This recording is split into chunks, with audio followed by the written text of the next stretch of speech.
A tanker truck backed up over the fence line and dropped its hose into the grass. The valve opened. Thousands of gallons came out in a white flood, spreading across the low ground behind an old barn, and the smell hit before the sound did. Sour. Thick. The kind of smell that gets in your throat and stays. A screen door banged. Someone came running across the yard, waving both arms, hollering at the driver to stop. The driver did not stop. He finished the load, coiled his hose, climbed in the cab, and drove off without once rolling down his window. The person left standing in that stinking pool was 13 years old.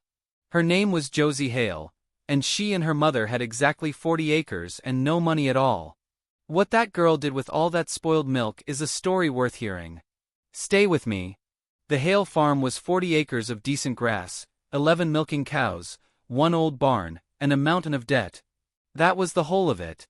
Josie Hale was 13 years old and she could have recited those numbers in her sleep, because she heard them recited at the kitchen table most nights, in the low worried voice her mother used when she thought Josie was asleep. Her mother's name was Ruth. And Ruth Hale had been running that farm alone since Josie was 9, which was the year Josie's father died. He'd been a big laughing man named Cal Hale who had milked those cows twice a day for 18 years, and who dropped dead of a heart attack in his own hay barn at 44 years old. There had been no warning. There had been no insurance either, not really. A small policy that paid for the funeral and about 4 months of bills, and then nothing. And that had left Ruth Hale, 38 years old, with a dairy farm, a mortgage, and a 9-year-old daughter. Everybody told her to sell. Every single person. The neighbors, the bank, her own sister. 11 cows was not a viable dairy operation anymore, they said. The big outfits milked 2,000 head. The little farms were finished, and had been finished for 20 years, and Ruth was just too stubborn to admit it. Ruth did not sell. She got up at 4 in the morning and milked, and worked a shift at the feed store in town, and came home and milked again, and did the books at midnight. For 4 years. And Josie, who had been a little girl when her father died, and was not a little girl anymore, worked right alongside her. That is the thing you have to understand about Josie Hale. By 13, that girl could do anything on that farm. She could milk, run the parlor, drive the tractor, doctor a sick calf, and fix a fence better than most grown men. She got up at 4 with her mother every single day before school. She never once complained about it, because she understood exactly what was at stake. She'd stood in the hay barn where her father died. She knew what that farm was. She also knew at 13 exactly how much of a childhood she wasn't having, and had made her peace with it. The girls in her class went to things. Sleepovers, the movies in town on a Friday, whatever it is 13-year-olds do. Josie went home and milked. She'd stopped getting invited after a while, the way you do when you say no 11 times, and that stung more than she ever let on. But she never once asked her mother for a Friday off, because she had done the arithmetic in her own head. And she knew that if she took a Friday off, her mother worked it instead, at the end of a 16-hour day. So Josie went home and milked. And she knew, the way kids always know the things adults try to hide from them, that they were losing. Because they were. The milk check kept getting smaller. That was the whole trouble in one sentence. There was only one buyer in that county, Delmore Creamery, the big commercial outfit 2 miles down the road, and Delmore set the price. Every year the price they paid the small farms went down a little more. And there was nothing anybody could do about it, because Delmore was the only truck that came, and milk does not keep. Delmore Creamery was a serious operation. 200 employees. A processing plant, a fleet of tankers, contracts in 3 states. It was run by a man named Gerald Vance, who lived in the nice houses out by the lake and served on the county board, and who had never in his life spoken to Ruth Hale. And Delmore had a problem, which is where our story really starts. Because a plant that size produces waste. Loads that go sour in transit. Batches that fail testing. Returns that come back off the shelf. And all that spoiled milk has to go somewhere, and disposing of it properly, treatment, hauling, permits, costs real money, month after month. So somebody at Delmore had come up with a cheaper idea. There was a stretch of low, wet ground on the back corner of the Hale place, right up against the county road, screened from the road by their barn. Easy to back a truck up to. Out of sight. and belonging to a widow with no money, and no lawyer and no time. The first time it happened, Ruth thought it was an accident. She called the Creamery. A polite woman took a message. Nobody called back. The second time, Ruth drove down to the plant and asked to see somebody in charge, and stood at a counter for 40 minutes and was eventually told, by a man who did not look up from his screen, that Delmore Creamery did not dump waste on private property, that she must be mistaken, and that if she had a complaint she could put it in writing. She put it in writing. Twice.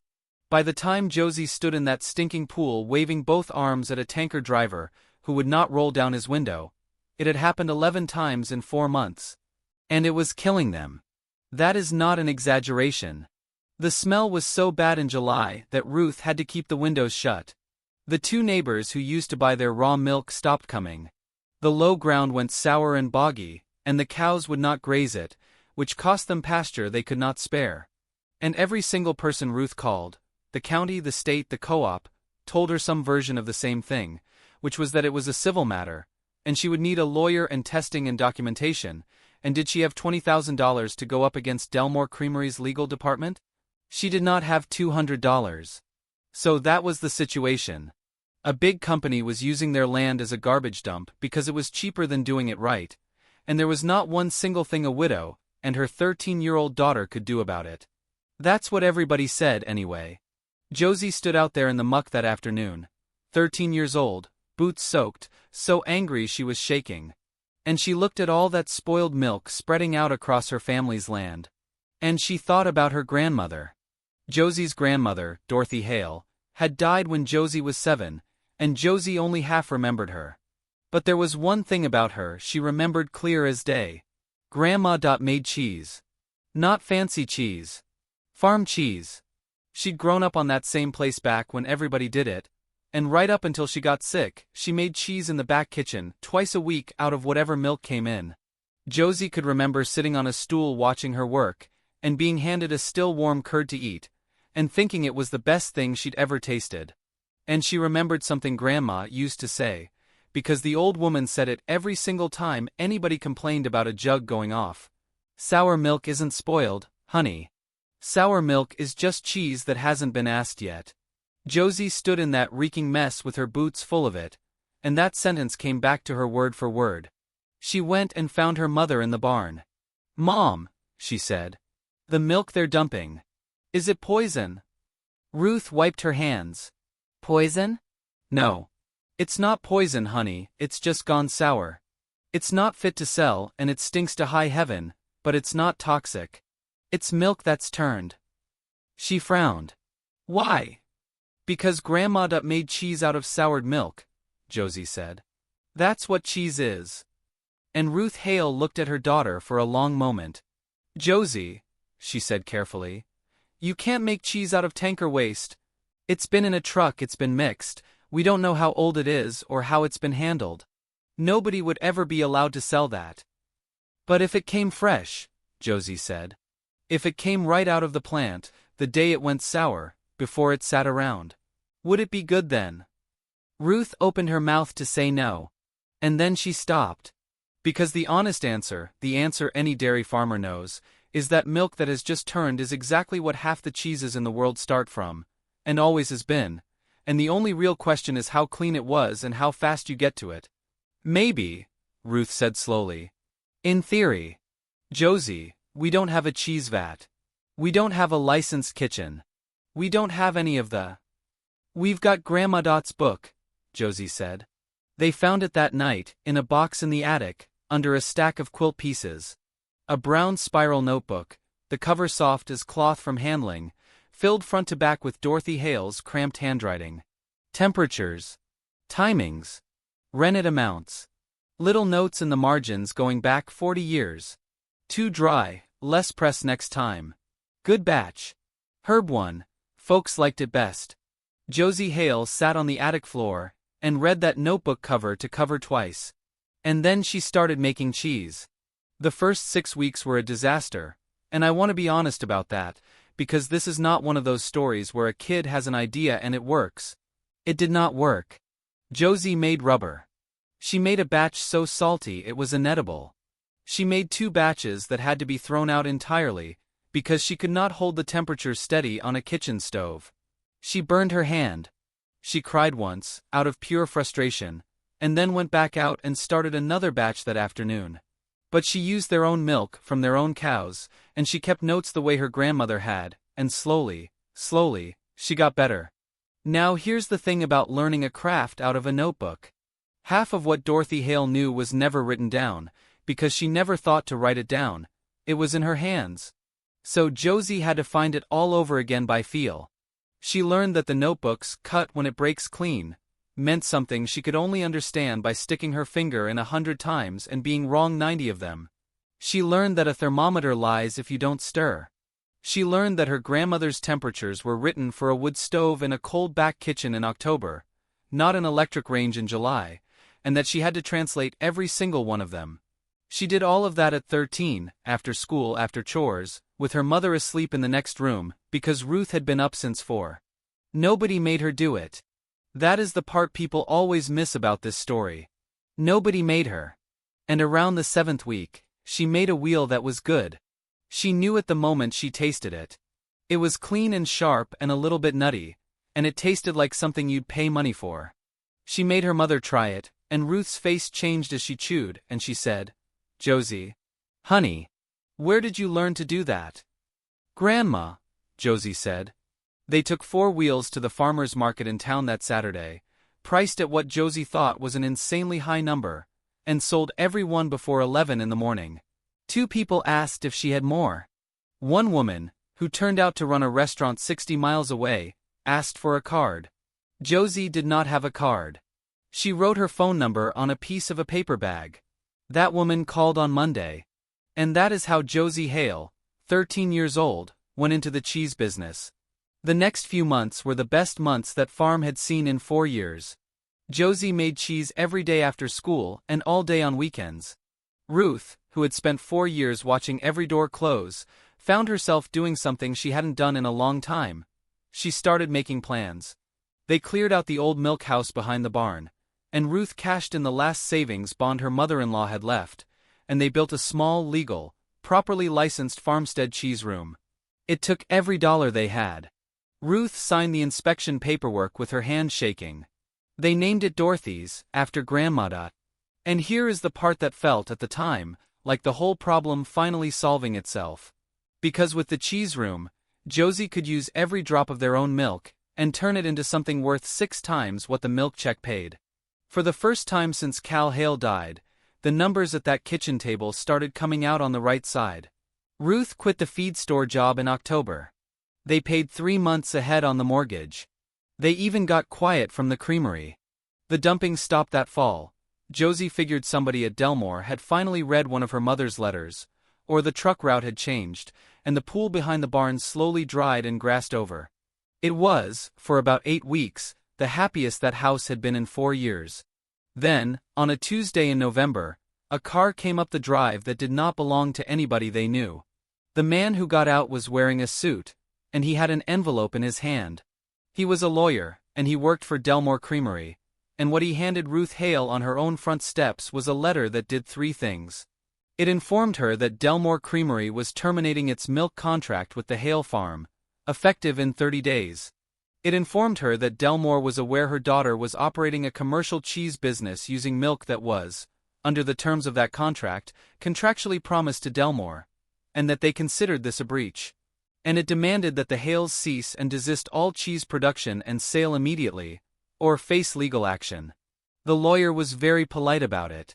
He said Mr. Vance would prefer to resolve this amicably. He said Delmore was prepared to make a fair offer for the 40 acres, given the family's circumstances. Then he got in his car and left. And everything changed. Because up until that afternoon, this had been a story about a stink behind a barn. An annoyance. A wrong that could not be fixed but could be lived with. And now it was something else entirely. Now it was a company with a legal department deciding that a 13-year-old's cheese was a threat, and moving to shut her down and take the land while they were at it. Now, if you've been rooting for Josie the way I have, take 1 second and hit that subscribe button. Because what this 13-year-old girl did next is the whole reason I wanted to tell you this story.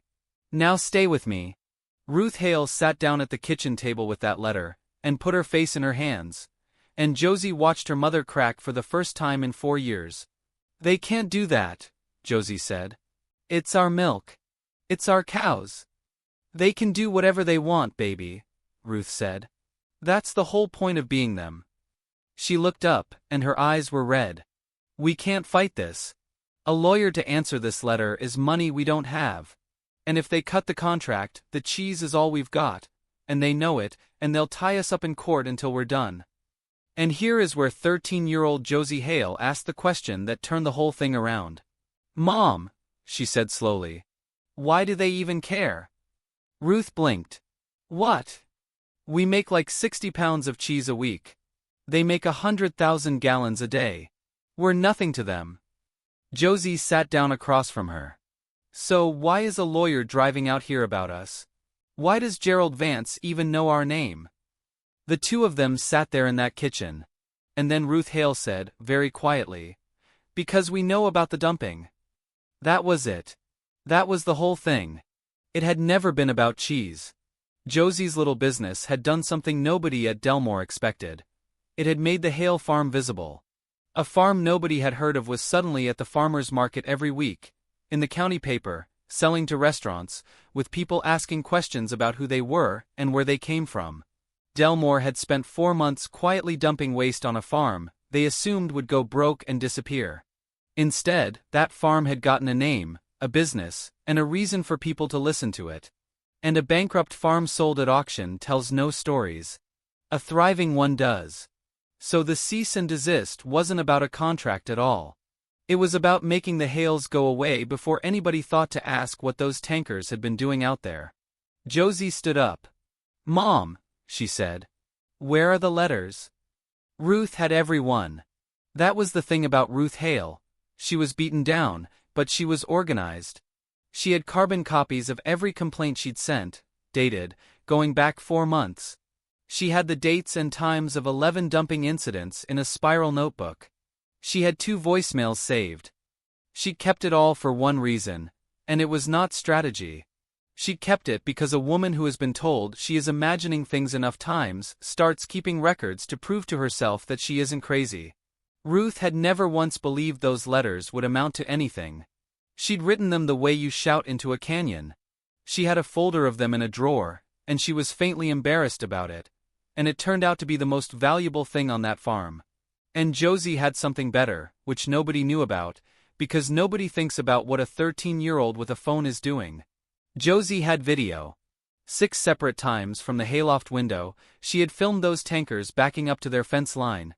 Clear footage, the truck, the trailer number, the Delmore logo on the door, the hose in the grass, and the date and time stamped on every file. She had been filming them since July. Mom, Josie said, I don't think we're the ones in trouble. What happened over the next 6 weeks is the part people in that county still talk about. They did not hire a lawyer, because they could not afford one. What they did instead was simpler, and it worked better. First, Josie and Ruth took everything they had, the letters, the log, the videos, to the state environmental agency. Not the county, where Gerald Vance sat on the board. The state. And they did not go in as a complaint about a neighbor. They went in with dates, trailer numbers, volumes, and time-stamped video of an industrial facility discharging waste onto private agricultural land, without a permit, 11 documented times. The woman who took the report watched about 90 seconds of that video, and then asked Josie to wait while she got her supervisor. They sat in that waiting room for 2 hours. Ruth kept apologizing to her daughter for dragging her all that way for nothing. She was certain, right up to the end, that they were going to be handed a pamphlet and shown the door, because that is what had happened every other time she had asked anyone for help in 4 years. Josie just sat there with the folder on her knees. Then a man came out, sat down across from them, and asked Josie to start the video again from the beginning. He watched all 6 of them. He asked what the trailer numbers were. He asked whether she was willing to sign a statement about how and when she'd taken the footage. And Ruth Hale watched a state official take her 13-year-old daughter completely seriously, and had to look at the ceiling for a minute. Because here is a thing that Delmore's lawyers had never had to worry about before. Illegal dumping by a permitted facility is not a civil squabble between neighbors. It is a regulatory violation, with mandatory investigation, with fines per incident, and with the very real possibility of a facility's discharge permits being reviewed. It is exactly the kind of thing a company that size can absolutely not afford to have looked at closely. The state opened a formal investigation 11 days later. Second, Ruth answered the cease and desist. Not with a lawyer, with a letter she and Josie wrote themselves at that kitchen table, 3 drafts, sent certified. It pointed out politely that Delmore had terminated the milk contract themselves in writing, which rather undercut any claim to milk produced after that date. And it mentioned in one short paragraph at the end that the family had documentation of 11 waste discharge events on their property between July and October, which had been submitted to the state. That letter went out on a Friday. Delmore's lawyer called on Monday morning. His tone was different. And third, and this is the part Josie is proudest of, she did not go quiet. Everybody expected the little farm to hunker down. Instead, Josie Hale started telling the story. She was 13 years old and she stood at her folding table at the farmer's market and, when people asked how she got started making cheese, she told them the truth. That a big creamery had been dumping spoiled milk behind her barn, and her grandmother always said sour milk is just cheese that hasn't been asked yet, so she'd started asking. That story went exactly the way you'd expect. The county paper ran it. Then a city paper picked it up. Then a regional TV segment, and after that a food magazine that put a photo of a 13-year-old girl in barn boots holding a wheel of cheese on their website, under a headline about the farm kid who turned a company's garbage into gold. Dorothy's farmstead sold out of everything they had within a week, and had a waiting list 140 names long. The investigation concluded that spring. Delmore Creamery was found to have illegally discharged waste product on 11 occasions. There were fines, substantial ones. There was a mandated remediation of the Hale property, at Delmore's expense, which meant a full cleanup and soil restoration of the low ground behind the barn, done properly by a contractor, paid for by the people who ruined it. And there was a settlement, negotiated between Delmore's lawyers and a state agency that was in no mood, which compensated the Hale farm for 4 months of contamination and lost use of their land. Ruth Hale cried when she saw the number. It was more money than they had seen in 10 years. Gerald Vance never apologized. Men like that generally don't. But he did quietly resign from the county board that summer, and Delmore's waste disposal is now handled by a licensed contractor, at considerable expense, exactly as it should have been all along. And Josie? Josie took that settlement money, and did the only thing she ever seriously considered doing with it. She built a real creamery. Dorothy's farmstead cheese crossed 6 figures in sales the year Josie turned 16. It is not a large company. It is 11 cows grown to 34, a proper cheese room, 3 employees, and a girl who still does most of the make herself because she likes it, and because she does not trust anybody else with the herb wheel. But it moves real product to real restaurants and shops across 4 states, and it made in that year more money than the Hale farm had made in the previous 8 years combined. Ruth Hale does not work at the feed store. She runs the business side, the books and the orders and the accounts, and she is very good at it, and she does it from a desk in a building on her own land. The mortgage on the 40 acres was paid off entirely the year Josie turned 17. Ruth framed the payoff letter and hung it in the kitchen, right next to a photograph of a big laughing man in a hay barn, who never got to see any of it. The low ground behind the barn is grass again. Good grass, better than it was before, because the remediation crew did a thorough job and Delmore paid for every dollar of it. The cows graze it. Josie walks out there sometimes and stands in the exact spot where she stood at 13 with her boots full of another company's garbage, so angry she was shaking. She says it is her favorite place on the whole farm. And there is one more thing worth telling, because it mattered more to Josie than the money did. 3 of the small dairies in that county, farms in exactly the shape the Hale place had been in, 1 milking check away from the auctioneer, came to Ruth over the following 2 years and asked how it worked. Not the lawsuit. The cheese. And Ruth Hale, who 4 years earlier could not get one single person on the phone to help her, sat down at her kitchen table with each of them and walked them through all of it. The licensing, the inspections, the numbers, what it costs, what it earns. 2 of those 3 farms are still going today, and would not be otherwise. The story got out far enough that Josie started getting asked to speak. At 4-H banquets, at agriculture programs, at a state small farms conference where she was, by about 20 years, the youngest person on the schedule. And she always says a version of the same thing, which is worth repeating here. She says the Creamery did not make a mistake by dumping on her farm. Not from their side.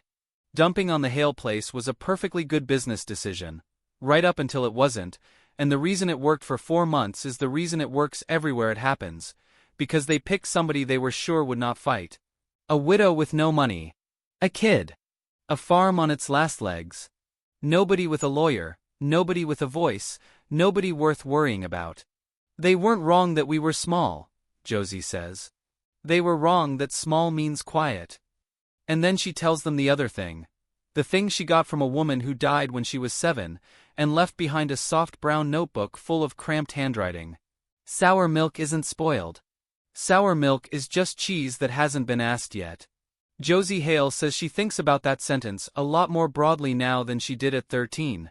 Because she has come to believe that most of what the world throws away, the spoiled load, the failing farm, the family everybody has already written off, is not actually garbage.